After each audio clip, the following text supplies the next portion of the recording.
Like और comment के लिए सभी को धन्यवाद। Like, subscribe and comment. Like, comment और शेयर जरूर करें।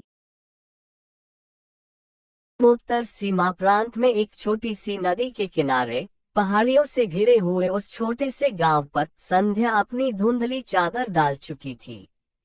प्रेम कुमारी वासुदेव के निमित्त पीपल के नीचे दीपदान करने पहुंची। आर्य संस्कृति में अश्वत्थ की वह मर्यादा अनार्य धर्म के प्रचार के बाद भी उस प्रांत में बची थी, जिसमें अश्वत्थ चैत्य वृक्ष या वासुदेव का आवास समझकर पूजित होता था। मंदिरों के अभाव में तो बोधि वृक्ष ही देवता की उपासना का स्थान था।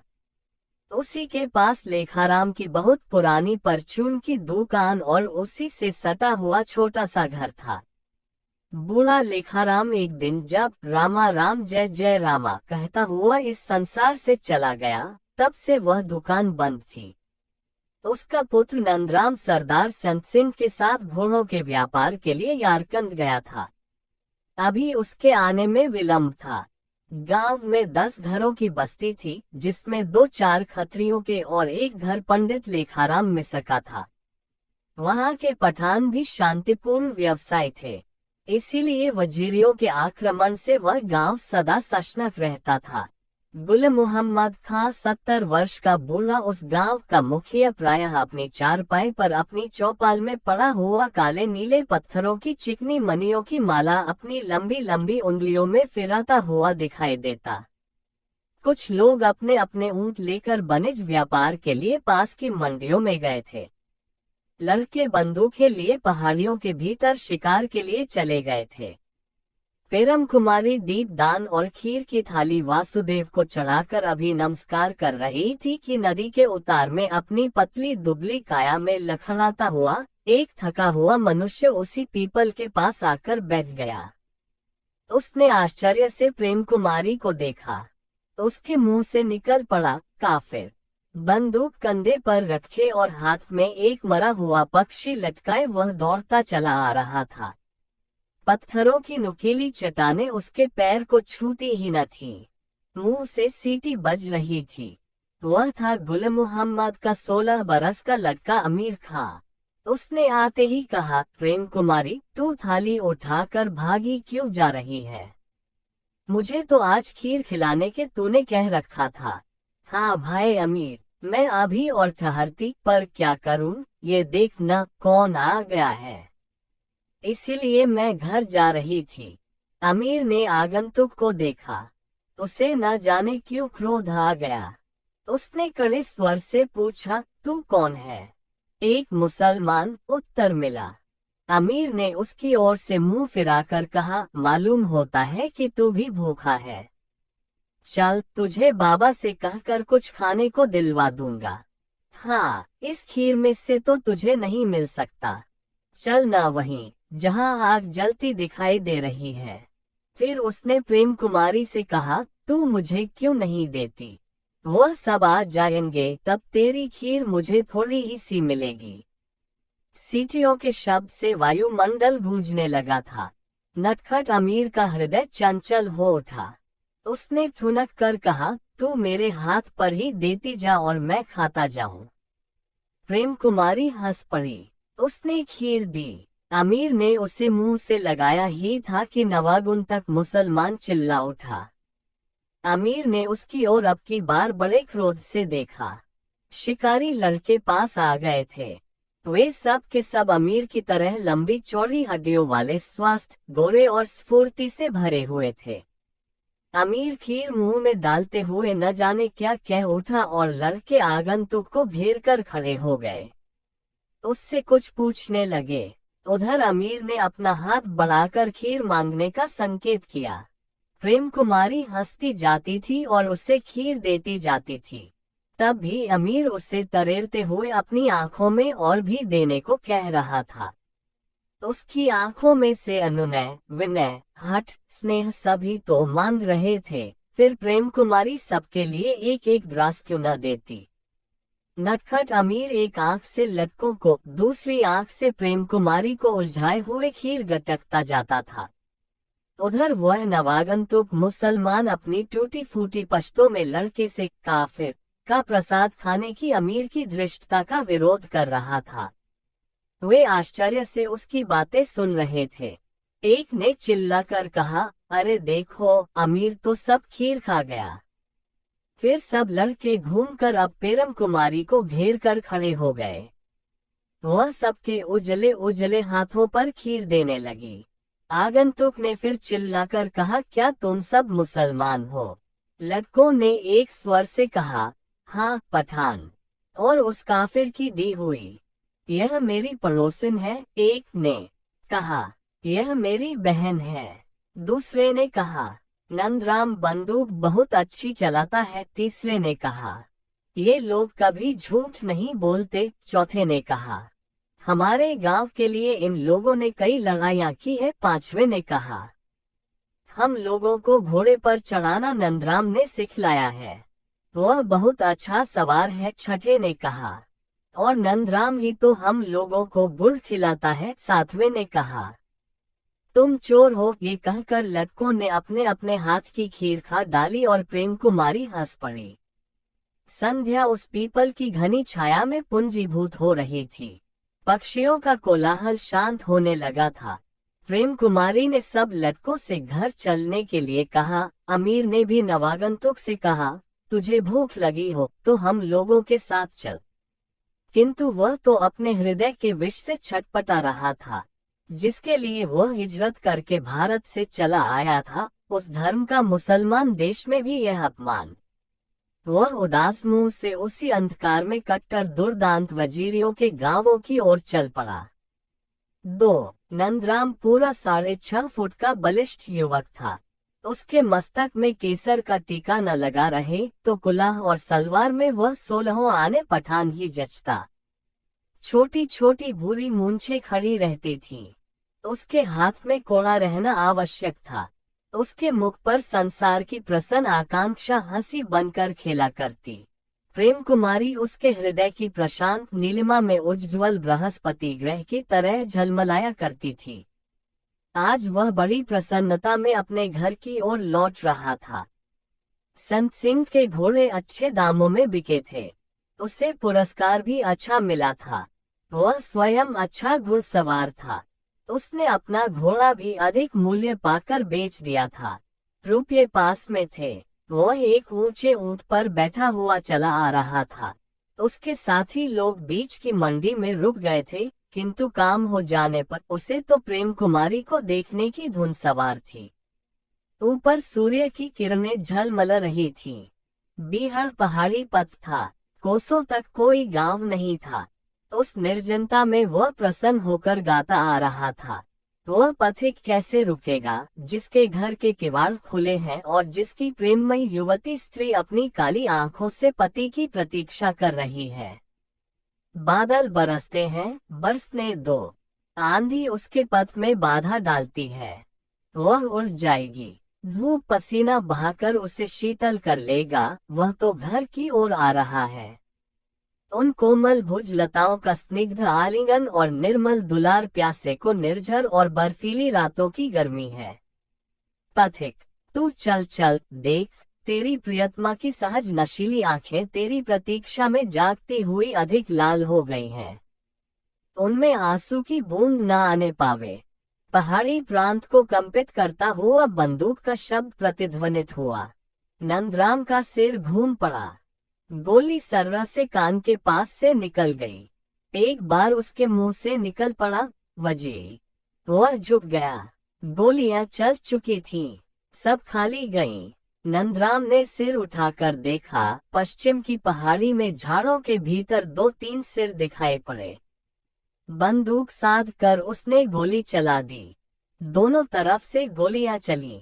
नंदराम की जांघ को छीलती हुई एक गोली निकल गई और सब बेकार रही। उधर 2 वजीरियों की मृत्यु हुई। तीसरा कुछ भयभीत होकर भाग चला। तब नंदराम ने कहा, नंदराम को नहीं पहचानता था।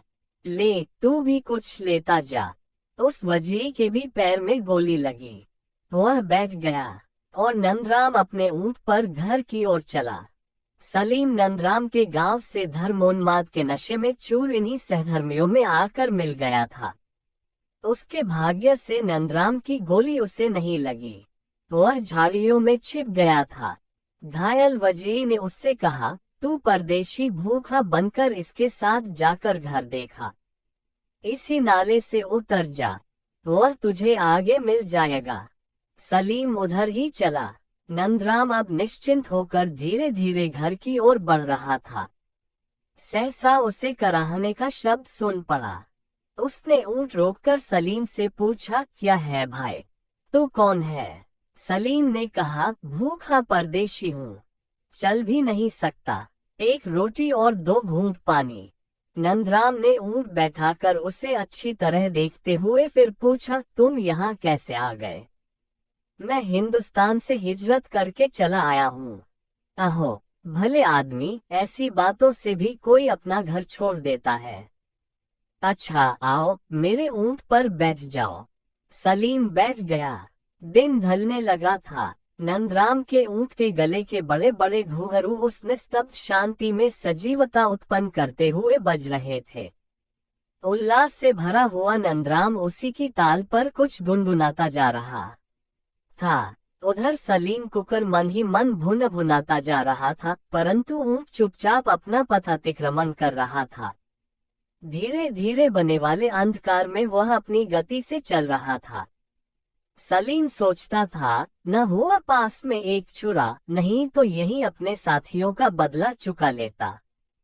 फिर वह अपनी मूर्खता पर झुंझलाकर विचारने लगा, पागल सलीम, तो उसके घर का पता लगाने आया है ना?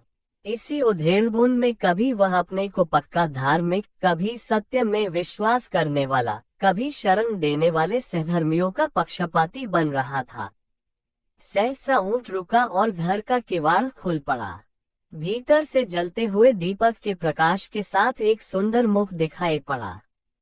नंदराम ऊंट बैठा कर उतर पड़ा। उसने उल्लास से कहा, प्रेमो। प्रेम कुमारी का गला भर आया था। बिना बोले ही उसने लपक कर नंदराम के दोनों हाथ पकड़ लिए। सलीम ने आश्चर्य से प्रेमा को देखकर चीत्कार करना चाहा, पर वह सहसा रुक गया। उधर प्यार से प्रेमा के कंधों को हिलाते हुए नंदराम ने उसका चौंकना देख लिया। नंदराम ने कहा, प्रेमा, हम दोनों के लिए रोटियां चाहिए। यह एक भूखा परदेशी है। हाँ, पहले थोड़ा सा पानी और एक कपड़ा तो देना। प्रेमा ने चकित होकर पूछा, क्यों? यूं ही कुछ चमड़ा छिल गया है, उसे बांध लूं। अरे तो क्या कहीं लड़ाई भी हुई है? हाँ, 3-4 वजीर मिल गए थे। और ये कहकर प्रेमा ने सलीम को देखा। सलीम भय और क्रोध से सूख रहा था। घृणा से उसका मुख विवर्ण हो रहा था। एक हिंदू है, नंदराम ने कहा। नहीं, मुसलमान हूँ। ओहो, हिंदुस्तानी भाई, हम लोग हिंदुस्तान के रहने वालों को हिंदू ही सा देखते हैं। तुम बुरा न मानना, कहते हुए नंदराम ने उसका हाथ पकड़ लिया। वह झुंझला उठा और प्रेम कुमारी हंस पड़ी। आज की हंसी कुछ दूसरी थी। उसकी हंसी में हृदय की प्रसन्नता साकार थी। एक दिन और प्रेमा का मुस्काना सलीम ने देखा था, तब जैसे उसमें स्नेह था, आज थी उसमें मादकता। नंदराम के ऊपर अनुराग की वर्षा। वह और भी जल उठा। उसने कहा, काफिर, क्या यहाँ कोई मुसलमान नहीं है? है तो, पर आज तो तुमको मेरे ही यहाँ रहना होगा, दृढ़ता से नंदराम ने कहा। सलीम सोच रहा था घर देखकर लौट आने की बात, परंतु ये प्रेमा, ओह कितनी सुंदर, कितना प्यार भरा हृदय, इतना सुख। काफिर के पास यह विभूति, तो वह क्यों न यहीं रहे, अपने भाग्य की परीक्षा कर देखे। सलीम वहीं खा पीकर एक कोठरी में सो रहा और सपने देखने लगा। उसके हाथ में रक्त से भरा हुआ छुरा है। नंदराम मरा पड़ा है। वजीरियों का सरदार उसके ऊपर प्रसन्न है। लूट में पकड़ी हुई प्रेमा उससे मिल रही है। वजीरियों का बदला लेने में उसने पूरी सहायता की है। सलीम ने प्रेमा का हाथ पकड़ना चाहा, साथ ही प्रेमा का भरपूर थप्पड़ उसके गाल पर पड़ा। उसने तिलमिलाकर आंखें खोल दी। सूर्य की किरणें उसकी आंखों में घुसने लगी। बाहर अमीर चिलम भर रहा था। उसने कहा, नंद भाई, तूने मेरे लिए पोस्तीन लाने के लिए कहा था। वह कहाँ है? वह उछल रहा था। उसका ऊधमी शरीर प्रसन्नता से नाच रहा था। नंदराम मुलायम बालों वाली चमड़े की सदरी जिस पर रेशमी सुनहरा काम था लिए हुए बाहर निकला।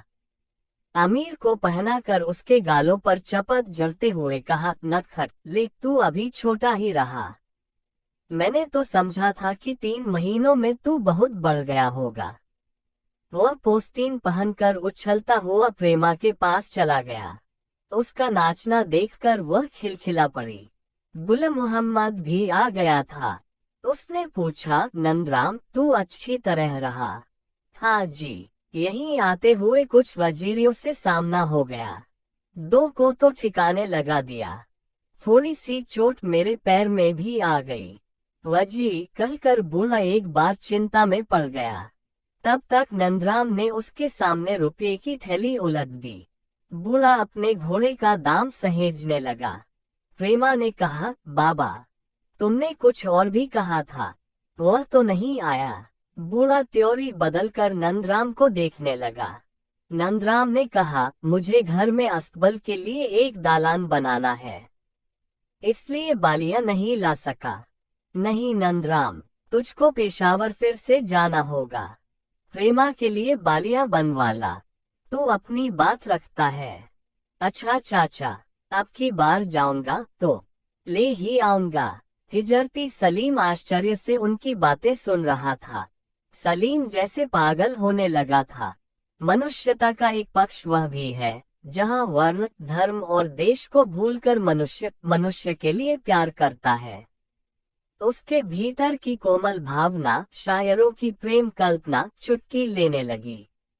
वह प्रेम को काफिर कहता था। आज उसने चपाती खाते हुए मन ही मन कहा, बुते काफिर।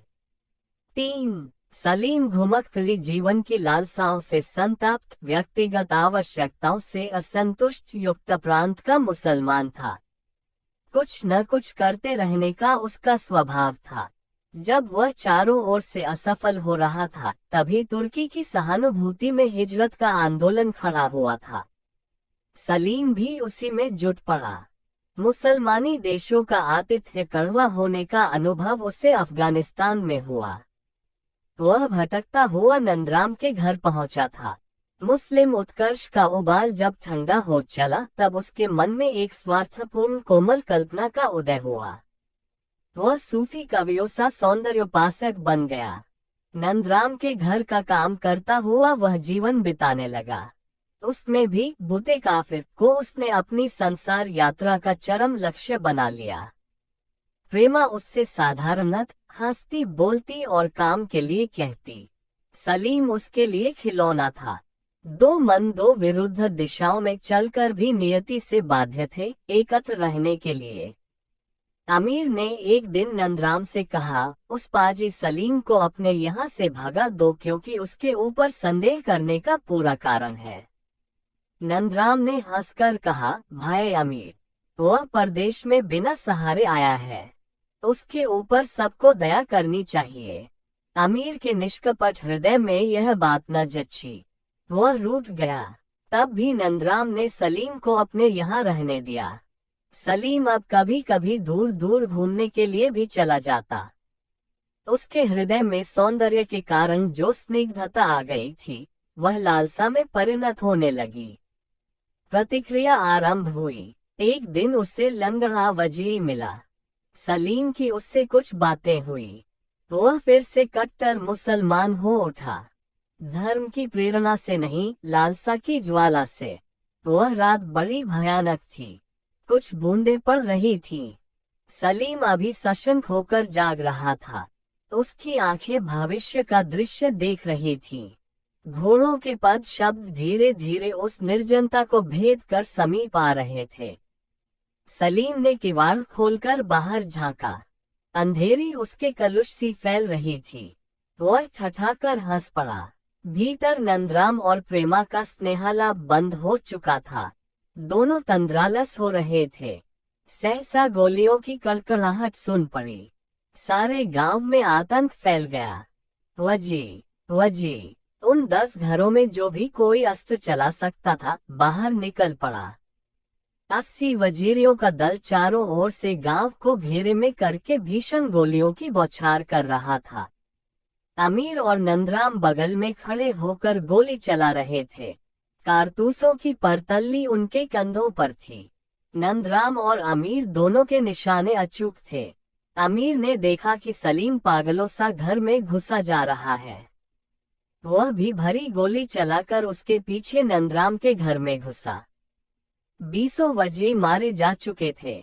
गांव वाले भी घायल और मृतक हो रहे थे।